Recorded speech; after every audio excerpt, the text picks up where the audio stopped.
नमस्ते दोस्तों, मैं विकास बोपिनवार फार्मा नोट्स के इस यूट्यूब चैनल में आप सबों का स्वागत करता हूं और तहे दिल से शुक्रिया अदा भी करता हूं कि आप लोगों ने हमारे चैनल को इतना प्यार दिया कि आज इस जी पैट संडे क्विज सीरीज के हम सक्सेसफुली 50 पार्ट्स कंप्लीट करने जा रहे हैं दोस्तों। और अगर आप लोगों का यूं ही प्यार हमारे साथ बरकरार रहे तो हम इस सीरीज को और भी बड़े मुकाम तक पहुंचा सकते हैं, ताकि इस सीरीज के चलते हम आपको और भी ज़्यादा हेल्प कर सके दोस्तों। तो चलिए आज के इस सेशन के शानदार क्वेश्चंस को डिस्कस कर लेते हैं। देखो यहाँ पे पूछा है kwashiorkor is manifested due to dietary deficiency of, किसकी डिफिशियंसी की वजह से क्वेशियोर्कर डिसीज होता है। तो यहाँ ऑप्शन में देखिए लिपिड्स है, कार्बोहाइड्रेट्स, प्रोटीन्स या फिर विटामिन। तो सही जवाब होगा दोस्तों यहाँ से क्या, ऑप्शन सी सही होगा, प्रोटीन्स। देखो प्रोटीन एनर्जी मालन्यूट्रिशन जो होता है PEM, प्रोटीन एनर्जी मालन्यूट्रिशन, इसके दो डिसीज को याद रखना है क्योंकि हर एग्जाम में इनको पूछा जाने की आशंका बहुत होती है। जैसे क्वाशियोर्कर और मैरास्मस जैसे डिसीज है जो प्रोटीन की डिफिशियंसी की वजह से होता है। तो इन दोनों में थोड़ा सा डिफरेंस भी है, उसे भी ध्यान में रखो, इन पर बहुत बार सवाल बन चुका है। तो क्वाशियोर्कर जो है 1 से लेकर के 5 ईयर्स तक के बच्चों में होता है ये। इसमें इडिमा बहुत इसका स्पेशल कैरेक्टर इडिमा होता ही है दोस्तों। इसमें इडिमा क्यों होता है, क्योंकि इसमें जो प्लाज्मा प्रोटीन ये अल्ब्यूमिन होता है, जो प्रोटीन होता है उसका लेवल डिक्रीज होने से, क्योंकि ये प्रोटीन डिफिशियंसी है ना, तो इसमें अल्ब्यूमिन का लेवल जब कम हो जाता है तो इसमें जो ऑस्मोटिक प्रेशर बना हुआ रहता है प्रोटीन्स की वजह से वो भी डिक्रीज होने लगता है। और जब ये डिक्रीज होता है तो वहाँ पे फ्लूइड का एक्यूमुलेशन होने लगता है। ठीक है, तो पैरों में हाथों में आपको इडिमा देखने मिलेगा यहाँ पे क्वेशियोर्कर डिसीज में। तो इसे इडिमा से याद रखिएगा, ये क्वेशियोर्कर के साथ में रिलेटेड है। जबकि मैरास्मस डिसीज जो है वो 1 साल के बच्चे से भी कम उम्र के बच्चों में होता है मैरास्मस। और यहाँ पे इसका मतलब भी देखिए, मैरास्मस का मतलब क्या होता है, मसल वेस्ट होता है। ठीक है, जैसे हम बच्चे देखते हैं जिनका हड्डी पूरा दिखता है ऊपर से, है ना, बॉडी में हड्डी दिखता है, कोई मांस दिखता ही नहीं है, तो उस टाइप में मसल वेस्टिंग होता है, जिसे इमैसिएशन बोला जाता है। ठीक है, और ये जो क्वेशियोर्कर है इसका नाम देखिए क्या है, ये sickness of deposed child, sickness of deposed child disease जो है वो क्वेशियोर्कर होता है। इसका मतलब क्या होता है, disease the child gets when next baby born, जब दूसरा बच्चा होता है तो पहले बच्चों को कुछ खाने में कमी मिलती है, तो उसी की वजह से ये क्वेशियोर्कर होता है। ठीक है, तो ये sickness of the deposed child तो क्वेशियोर्कर होगा, और टू वेस्ट यानी मैरास्मस होता है। ठीक है, मसल वेस्टिंग जो होता है मैरास्मस में, इसमें कोई इडिमा नहीं होगा दोस्तों। ठीक है, ये आपने ध्यान में रखना है। चलिए नेक्स्ट क्वेश्चन को देखेंगे। देखो यहाँ पे पूछा है पॉल्टाइस इज अल्सो नोन एज, पॉल्टाइस जो है इसका दूसरा नाम क्या है आपको बताना है। देखो ऑप्शन में दिया है ड्रॉट, कैटाप्लाज्म या फिर एंटीप्राइटिस या फिर बेस। तो ये जो डोसेज फॉर्म है पॉल्टाइस, इसका दूसरा नाम होता है दोस्तों कैटाप्लाज्म। ये एज अ काउंटर इरिटेंट बोल के यूज किया जाता था, जबकि अभी नहीं किया जाता है। इसका एग्जाम्पल अगर हम देखोगे तो क्याओलिन पॉल्टाइस इसका एग्जाम्पल था। अब ड्रॉट की बात करेंगे। ड्रॉट क्या होता है, ये लिक्विड क्वांटिटी होता है, जो भी डोज है उसमें पूरा का पूरा एक सिंगल डोज में जो पूरा लिक्विड क्वांटिटी लिया जाता है उसे ड्रॉट बोला जाता है दोस्तों। ठीक है, और एंटीप्राइटिस का मतलब भी ध्यान में रखिएगा, ये जो है इचिंग रिलीव करने वाला प्रोडक्ट होता है, जो भी हमारी खुजली होती है उसे कम करने वाले जो प्रोडक्ट होते हैं उसे एंटीप्राइटिस बोला जाता है। ठीक है, नेक्स्ट क्वेश्चन देखो पूछा है full meaning of MMR vaccine is, MMR vaccine में कौन कौन से डिसीज को कवर किया है।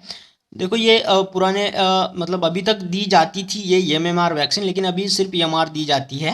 तो ये एमएमआर में कौन से डिसीज इंक्लूड थे, तो ऑप्शन में देखिए measles mumps rabies, measles mumps rota, या फिर मोनोन्यूक्लियोसिस मॉलस्कस, या फिर रोटा, फिर measles mumps and rubella rubella. तो यहाँ से सही जवाब होगा दोस्तों ये मिसल मम्स और रूबेला के लिए दिया जाता था, ये ऑप्शन डी। लेकिन अभी जो है एमआर वैक्सीन आई है, एमआर यानी मिसल्स और रूबेला को ही कवर करता है। ठीक है, तो इसे ध्यान में रखना है आप लोगों ने, एमएमआर। चलो नेक्स्ट क्वेश्चन देखते हैं। देखो यहाँ पूछा है pandemic is an epidemic occurring across. देखो पैंडेमिक कब बोला जाएगा, कोई भी एपिडेमिक है, महामारी है, उसे पैंडेमिक कब बोला जाएगा। Pandemic is an epidemic occurring across, कहाँ तक फैल जाए वो महामारी तो हम उसे पैंडेमिक बोल सकते हैं। तो ऑप्शन में देखो अ स्मॉल एरिया में वो महामारी फैल जाए, या वन कंट्री में, या फिर वन कंटिनेंट में, या फिर मल्टीपल कंटिनेंट्स में वो फैलती है महामारी, तो हम उसे पैंडेमिक बोल सकते हैं। तो यहाँ से सही जवाब क्या होगा दोस्तों, ये ऑप्शन डी है जिसे मल्टीपल कंटिनेंट्स दिया है। देखो जब मल्टीपल कंट्रीज या फिर मल्टीपल कंटिनेंट्स है ना, खंडों में या फिर देशों में जो फैलने वाली, बहुत सारे देशों में या बहुत सारे खंडों में जो ये फैलती है महामारी, उसे हम पैंडेमिक बोलते हैं। जैसे कि अभी चल रहा है कोरोना। ठीक है। अब तो नया कोरोना भी आ रहा है ब्रिटेन से, लंदन से, तो ये पूरे देशों में फैल रहा है, तो इसलिए ये इसे पैंडेमिक भी, इस एपिडेमिक को पैंडेमिक भी बोल सकते हैं दोस्तों। ठीक है, चलिए नेक्स्ट क्वेश्चन की तरफ बढ़ेंगे। देखो यहाँ पे एक कैलकुलेशन पे सवाल है यूनिट के ऊपर। 1 micron is equal to, 1 micron का मतलब कितना मिलीमीटर होता है। ऑप्शन में देखो 10⁻⁵, 10⁻⁹, 10⁻⁻6 या फिर 10⁻3। देखो बहुत लोग इसे सवाल को पढ़ते ही यहाँ -6 को टिक कर देंगे, लेकिन मैं आपको बता दूं जिसकी जो यूनिट है मिलीमीटर में दिए हुए हैं दोस्तों। देखो 1 माइक्रॉन का मतलब 10⁻⁻6 मीटर होता है, लेकिन जब इसे मिलीमीटर में कन्वर्ट करते हैं तो इसका पावर -6 से -3 हो जाएगा दोस्तों, है ना। 10⁻⁻3 यानी 0.001 मिलीमीटर इसका मतलब होता है 1 माइक्रॉन का। देखो इसे याद रखने का तरीका है, पूनम, पूनम लड़की के नाम से इसे याद रख सकते हो, जैसे PNM यानी पूनम, है ना। यम से होगा माइक्रो, एन से नैनो और पी से पिकोमीटर। तो जब एन है, एन से 9 होता है 10⁻9, नैनो यानी 10⁻⁹, फिर माइक्रो की तरफ जाएंगे 3 से घटा दीजिए -6 मीटर हो जाएगा, और अगर पिको से जाना है तो थोड़ा सा 3 से रेज कर दीजिएगा, 10⁻⁻12 हो जाएगा। ठीक है, पिकोमीटर का मतलब होगा 10⁻12 मीटर, नैनोमीटर का मतलब होगा 10⁻9 मीटर, और माइक्रो का मतलब होगा 10⁻6 मीटर। अब यहाँ पे मिलीमीटर दिया है तो ऑप्शन सही होगा 10⁻3 मिलीमीटर। ठीक है, देखो सवालों के जवाब हमें आते हैं लेकिन जल्दबाजी में गलत हो जाते हैं दोस्तों, ऐसी सिली मिस्टेक बिल्कुल नहीं करना है। नेक्स्ट क्वेश्चन है यहाँ पे, human bird flu is cause by, human bird flu. देखो ऑप्शन में दिया है H1N1 influenza virus, H3N2 influenza virus, H5N1 influenza virus या फिर H2N3 इन्फ्लुएंजा वायरस। देखो बात बर्ड फ्लू की हो रही है, स्वाइन फ्लू की नहीं हो रही है। देखो बहुत बच्चों ने H1N1 बोला होगा, लेकिन मैं आपको बता दूं ये जो होता है H5N1 स्ट्रेन की वजह से होता है इन्फ्लुएंजा वायरस के, और जो H1N1 है वो स्वाइन फ्लू वाला स्ट्रेन होता है वायरस का। ठीक है, इसमें कंफ्यूज नहीं होना है। नेक्स्ट क्वेश्चन देखते हैं, diphtheria is cause by which genus of bacteria, कौन सा ऐसा बैक्टीरिया है जीनस उसका जो डिप्थेरिया कॉज करता है। देखो ऑप्शन में है क्लॉस्ट्रीडियम, कोरिनीबैक्टीरियम, क्लैमाइडिया या फिर सुडोमोनास।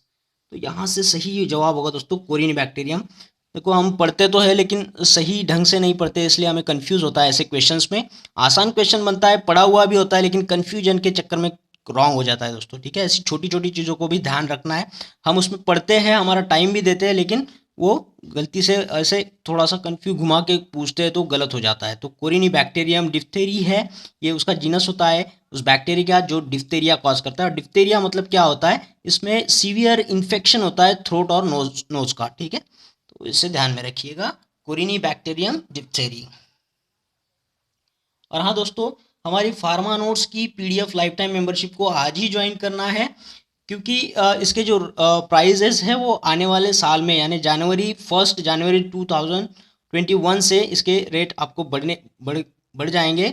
तो अगर आपको ये इसे ज्वाइन करना है जल्द से जल्द, तो आप लोगों ने 999 रुपीज़ में इस मेंबरशिप को ज्वाइन कर सकते हो, या आपको लाइफ टाइम तक यूज़फुल रहेगा दोस्तों। ठीक है, इसे कंट्रीब्यूट कर सकते हो आप बाय पेटीएम, फ़ोनपे या फिर गूगल पे जैसे ट्रांजेक्शन ऐप यूज़ करके, हमारे इस मोबाइल नंबर को यूज़ करके 8087339648 पर।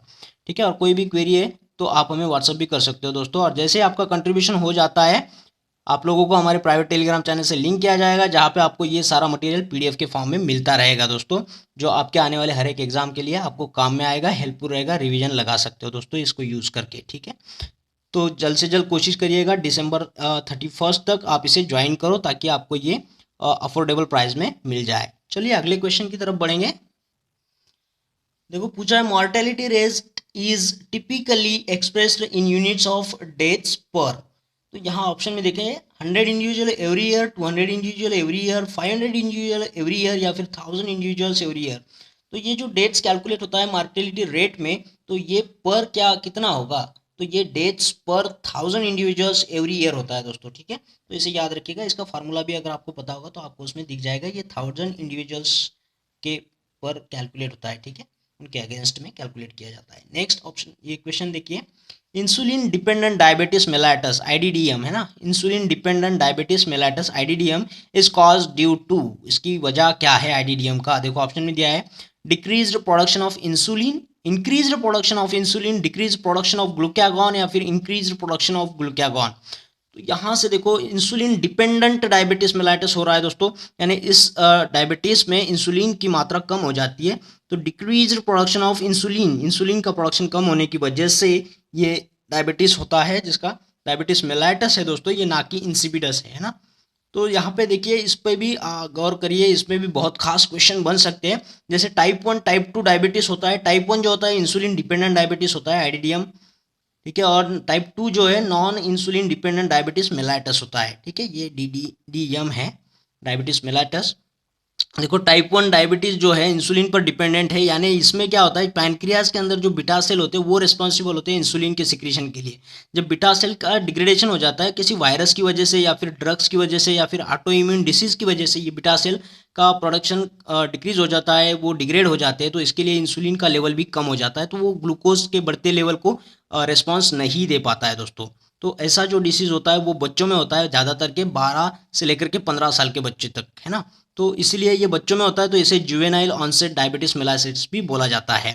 जबकि ये वाला देखेंगे तो ये बड़े लोगों में दिखता है, जैसे एडल्ट जो है बड़े पर्सन 35 ईयर्स के ऊपर के लोग, उनमें ये दिखता है, तो ये इसीलिए इसे एडल्ट ऑनसेट डायबिटीज मेलाइटिस भी बोला जाता है, ठीक है।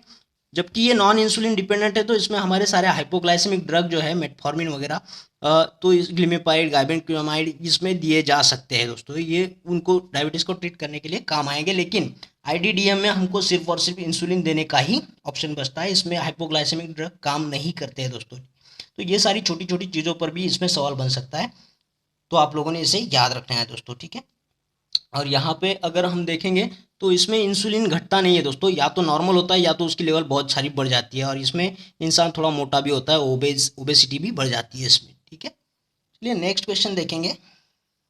टाइप 1 डायबिटीज़ के केसेस कम होते हैं एज कम्पेयर टू एनआईडीडीएम, ठीक है, नॉन इंसुलिन डिपेंडेंट डायबिटीज से। टाइप 2 के केसेस बहुत ज़्यादा 80 से 90% ये होते हैं, और 10 से 20% ये वाले केसेस देखने मिलते हैं। नेक्स्ट क्वेश्चन है प्रोटीन आर पॉलीमर्स ऑफ। देखो बहुत आसान क्वेश्चन है, प्रोटीन्स किसका पॉलीमर्स होता है, यानी इसका मोनोमरिक यूनिट क्या होगा। देखो ऑप्शन में दिया है एस्टर, इथिलीन, अमाइनो एसिड्स या फिर फैटी एसिड। बहुत आसान सवाल है, इसमें अमाइनो एसिड जो यूनिट होता है वो एक दूसरे के साथ में पेप्टाइड बॉन्ड बना के प्रोटीन्स बनाते हैं दोस्तों, ठीक है। पॉलीपेप्टाइड चेन फिर प्रोटीन्स बन जाता है लास्टली। नेक्स्ट क्वेश्चन है,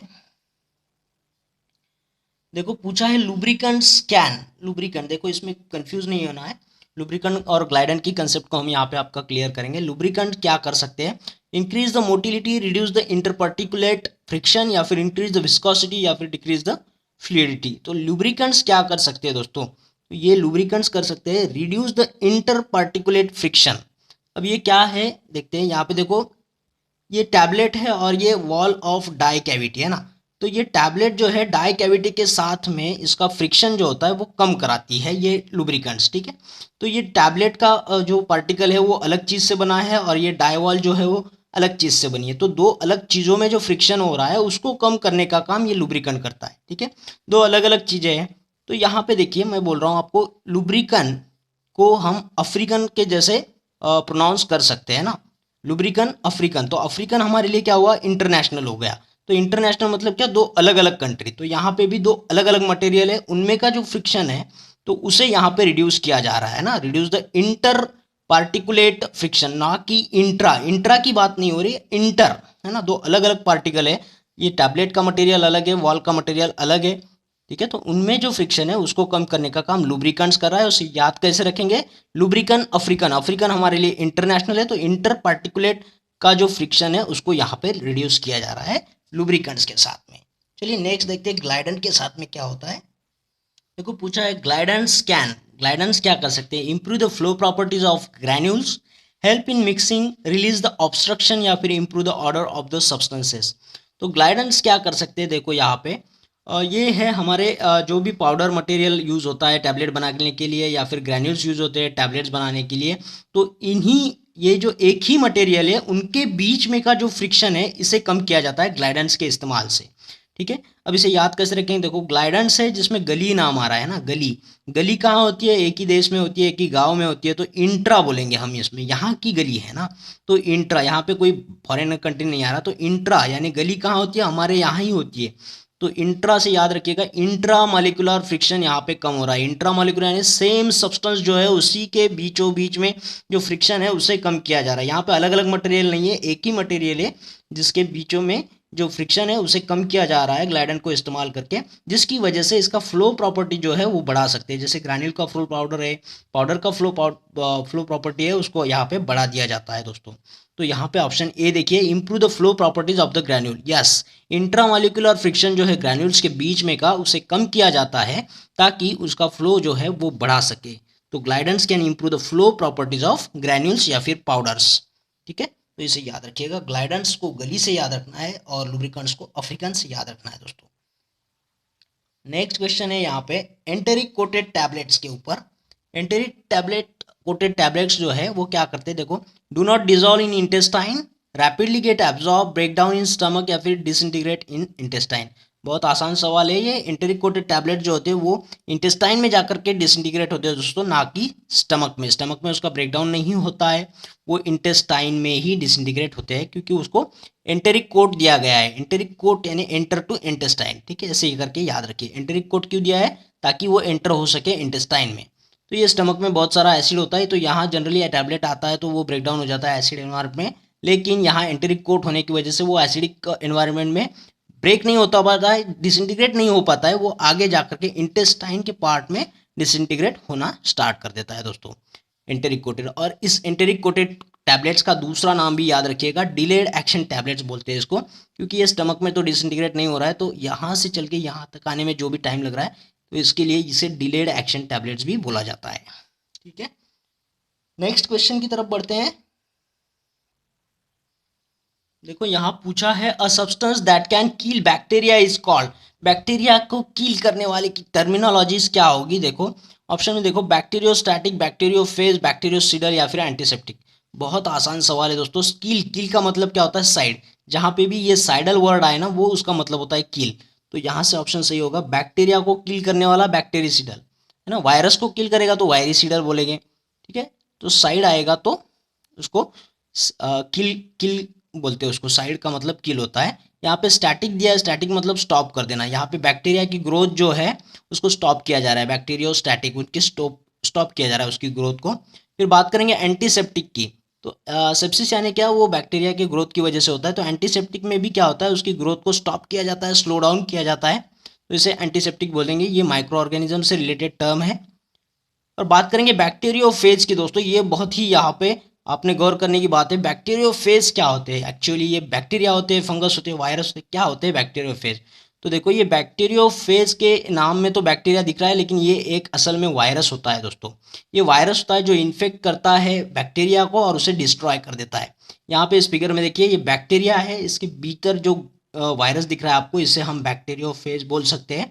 ये एक वायरस है जो बैक्टीरिया को इन्फेक्ट कर रहा है और उसे ये डिस्ट्रॉय भी कर देगा दोस्तों। ये मल्टीप्लाई होगा, बढ़ेगा और इस बैक्टीरिया को तोड़ देगा, डिस्ट्रॉय कर देगा। तो ये बैक्टीरियोफेज को याद रखिएगा, ये एक वायरस है जो इन्फेक्ट करके डिस्ट्रॉय करता है बैक्टीरिया को। ठीक है, इसके नाम पे ऊपर मत जाइएगा दोस्तों।